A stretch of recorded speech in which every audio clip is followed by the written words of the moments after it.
فلسطین اور غزہ کے حوالے سے پچھلے دنوں میں نے تفصیل سے آپ کو بتایا تھا کہ الفتح گروپ یا محمود عباس امریکہ سے اسرائیل سے ملے ہوئے ہیں اور یہ اسرائیل سے بڑے دشمن حماس کے ہیں۔ موقع بموقع یہ حماس کو نقصان پہنچاتے رہتے ہیں، امریکہ کا اسرائیل کا ساتھ دیتے ہیں، اس کے مفادات کے لیے کام کرتے ہیں۔ میں نے ان لوگوں سے بھی آپ کو آگاہ کیا تھا، ایکسپوز کیا تھا اور بتایا تھا کہ فلسطین کی جہاں جہاں ایمبیسی ہے اس کو اگر آپ پیسہ دیں گے تو پیسہ محمود عباس کے پاس جائے گا، الفتح گروپ کے پاس جائے گا، اور یہ لوگ امریکہ اور اسرائیل کے مفاد میں کام کرتے ہیں۔ یہ حماس کا ساتھ نہیں دیتے ہیں، یہ غزہ پٹی کا ساتھ نہیں دیتے ہیں، اس لیے ان کو پیسہ دے کر آپ اپنا پیسہ برباد کریں گے۔ لیکن آپ میں سے بہت سارے لوگ گمراہی کا شکار ہوئے یا وہ میری بات کو سمجھ نہیں سکے۔ ایک مرتبہ پھر سچائی سامنے آ گئی ہے اور پوری دنیا محمود عباس پر تھو تھو کر رہی ہے، کیونکہ بحرین میں ان دنوں عرب لیگ کا سربراہی اجلاس چل رہا ہے۔ تمام عرب ممالک کے سربراہ اس اجلاس میں شریک ہیں اور عرب لیگ کے سربراہی اجلاس میں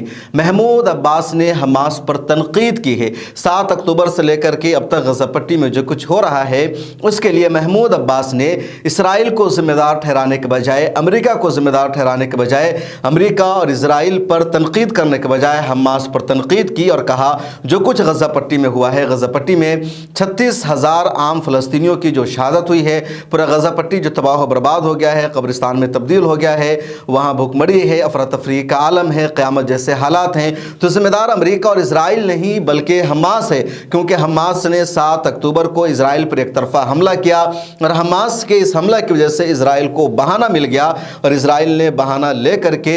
غزہ پٹی پر حملہ کیا ہے، اس لیے ذمہ دار حماس ہے، یہ کہنا ہے محمود عباس کا۔ اب محمود عباس کے اس بیان کے بعد اب اندازہ لگا لیجئے کہ شخص کی کیا سوچ ہو سکتی ہے، یہ شخص کس کے لیے کام کر رہا ہے، اس کے مفادات کس سے جڑے ہیں۔ اور ان دنوں محمود عباس نے اس وجہ سے بھی ایسا کہا کیونکہ امریکہ نے اشارہ دیا ہے، امریکہ نے محمود عباس سے کہہ دیا ہے کہ دوبارہ غزہ پٹی کا کنٹرول حماس سے چھین کر آپ کے حوالے کیا جائے گا، الفتح گروپ کے حوالے کیا جائے گا۔ الفتح گروپ پر اگلی قیادت اور اگلی حکومت الفتح کی ہوگی، حماس کی نہیں ہوگی۔ اس لالچ میں آ کر کے محمود عباس نے یہاں تک تنقید کر دی۔ محمود عباس نے اتنا ہی پر اکتفا نہیں کیا بلکہ اس سے زیادہ شرم کی بات یہ ہے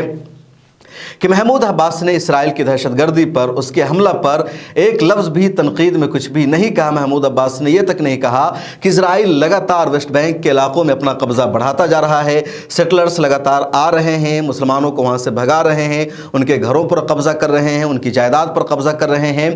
محمود عباس نے اس پر بھی تنقید نہیں کی کہ لگاتار غزہ پٹی پر اسرائیل نے پابندیاں لگا رکھی تھی۔ غزہ پٹی سے اسرائیل پر 7 اکتوبر کو جو حملہ ہوا تو اس کے لیے ذمہ دار اسرائیل ہے، کیونکہ اس نے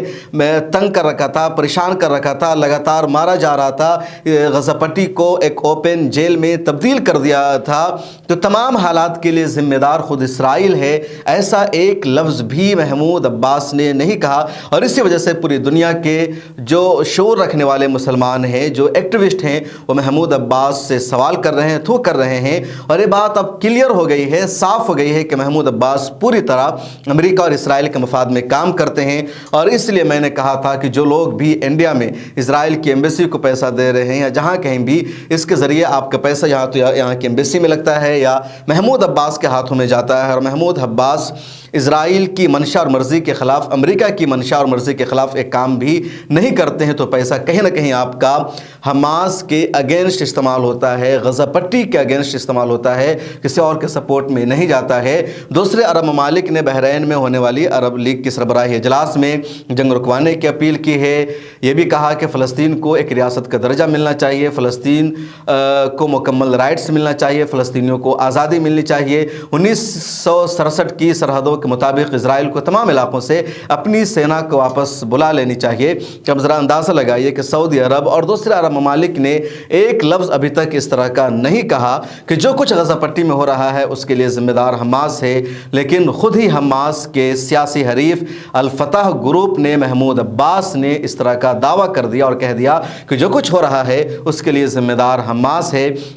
اس سے زیادہ شرم کی اور فکرمندی کی کوئی بات نہیں ہو سکتی ہے۔ حماس کی لیڈرشپ نے محمود عباس کے اس بیان کی تنقید کی اور کہا بہت شرم کا مقام ہے کہ ہمارے ہی اپنے لوگ ہمارے خلاف تنقید کر رہے ہیں۔ ہماری آزادی کی لڑائی کو، ہماری جو جد و جہد کی لڑائی ہے، ہمارے وطن کے حصول کی لڑائی ہے، مسجد اقصیٰ کی تحفظ کی لڑائی ہے، اس کو ہمارے ہی لوگ سبوتاژ کر رہے ہیں، نقصان پہنچا رہے ہیں، اور ہمارا ساتھ دینے کے بجائے یا کم از کم خاموش رہنے کے بجائے دشمن کا تعاون کر رہے ہیں۔ اس سے زیادہ شرمناک بات کچھ اور نہیں ہو سکتی ہے۔ آپ کی اس بارے میں کیا رائے ہے؟ محمود عباس کے بارے میں آپ کے کیا خیالات ہیں؟ کمنٹ سیکشن میں ضرور لکھیں۔